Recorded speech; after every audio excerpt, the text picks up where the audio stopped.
성령의 은혜, 요한복음 14장 25절에서 31절. 유대인들 못지않게 제자들 역시 예수님의 말씀을 깨닫는데 영적으로 미숙했다.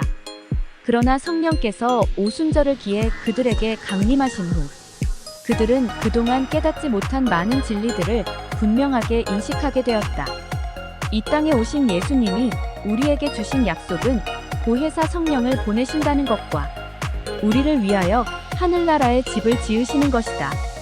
그렇다고 성령을 모든 사람에게 주어지는 것이 아니다. 약속의 말씀을 마음에 새기고 기도의 열심인 자에게 주어지는 것이다. 내가 성령을 받았다면 나의 생각이 성령의 요구대로 움직인다. 성령이 주는 생각을 가지고 사는 사람은 성령의 사람이다. 지금은 보혜사 성령의 감화 감동으로 예수님이 가르치는 시대이다. 그러므로 일마다 때마다 성령의 생각이 나는 사람이 성령을 받은 사람이다.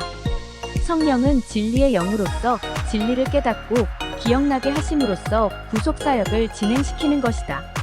이는 복음을 듣는 모든 자에게 해당되는 것으로 성령의 감동이 없이는 진리의 말씀을 깨달아 받아들일 수가 없는 것이다.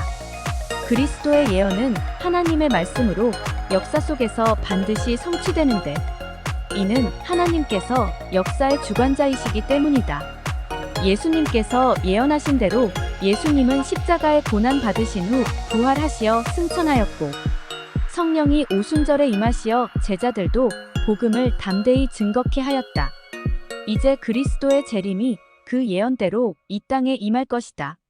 장차 성령께서 모든 것을 가르쳐 제자들로 하여금 깨닫고 믿게 하시겠지만 그것은 미리 선포된 예수님의 말씀에 기록할 것이라는 뜻이다. 믿음은 그리스도를 믿는 마음에서 싹이 돋는다. 우리는 육신의 생각을 버려야 한다. 육신을 좇아 사는 결과는 사망이다. 그리고 하나님의 말씀을 변형하면 오직 죽음이 있을 뿐이다.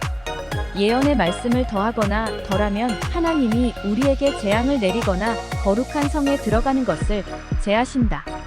사람은 속일 수 있어도 하나님은 속일 수가 없다. 이처럼 영이 산 사람은 속일 수가 없다. 이것이 바로 영이 살아있다는 증거이다. 영적 갈증이 육적 목마름보다 더 다급한 것이다. 나는 포도나무요 너희는 가지라. 요한복음 15장 1절에서 5절.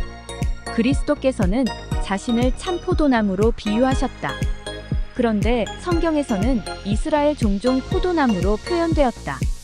그러나 선택된 민족이었던 이스라엘은 부패하고 타락하여 들포도나무가 되었다.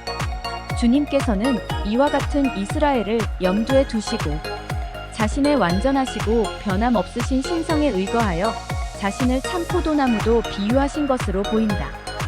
포도나무 비유에서 하나님께서는 농부도 비유되었다. 농부는 나무의 소유주이며 또한 관리자이기도 하다. 즉 하나님께서는 그리스도와 연합한 모든 교회의 주관자이시며 또 성도들이 영적으로 성장하도록 키우시고 관리하시는 분이시다.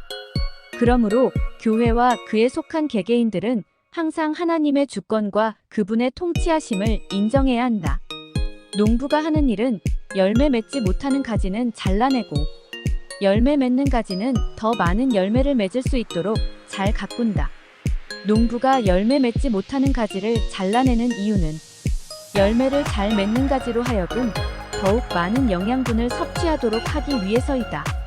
이러한 사실은 있는 자는 받아 풍족하게 되고 없는 자는 그 있는 것까지 빼앗기리라. 고한 달란트 비유를 연상케 한다. 즉 영적으로 강건하여 성령의 열매를 잘 맺는 성도들은 농부이신 하나님의 더욱 큰 은혜를 입게 되나 영적으로 무익하고 불성실한 자들은 버리워지게 된다. 농부는 열매를 맺지 못하는 가지를 제해버린다. 여기서 열매를 맺지 못하는 가지란 나무에 붙어 있어서 산 것 같지만 실제로는 열매를 맺지 못하여 아무 쓸모없는 죽은 상태의 가지를 말한다. 이는 겉으로는 그리스도를 믿고 구원받은 자처럼 보이지만 실제로는 그리스도로 아무 연관이 없는 명목상 신자를 가리킨다. 이와 같이 하나님과 연결되어 있지 않은 자들이 교회 내에 있긴 하지만 심판날에는 그리스도께서 저들을 모른다고 하시게 된다. 주의 말씀은 죄로 더러워진 영혼을 깨끗게 하는 능력이며 듣는 자들이 말씀을 믿을 때에 영혼 속에서 그러한 능력을 행사하시기 때문이다. 이 같은 말씀의 역사는 오늘날에도 계속되어 말씀은 믿음의 근거가 되며 성도들이 살아가는 바른 도리를 가르쳐준다. 따라서 우리는 삶의 기준을 성경 말씀에 두어야 하며 그 말씀을 전해야 한다. 가지는 나무에 붙어 있을 때에만 열매를 맺을 수 있다. 이와 같이 그리스도 안에 거하는 자마다 당연히 하나님께 대한 찬양과 그리스도를 하는 열매를 맺게 되는데, 이는 성도 안에 거하시는 성령께서 성도들의 마음을 하시기 때문이다.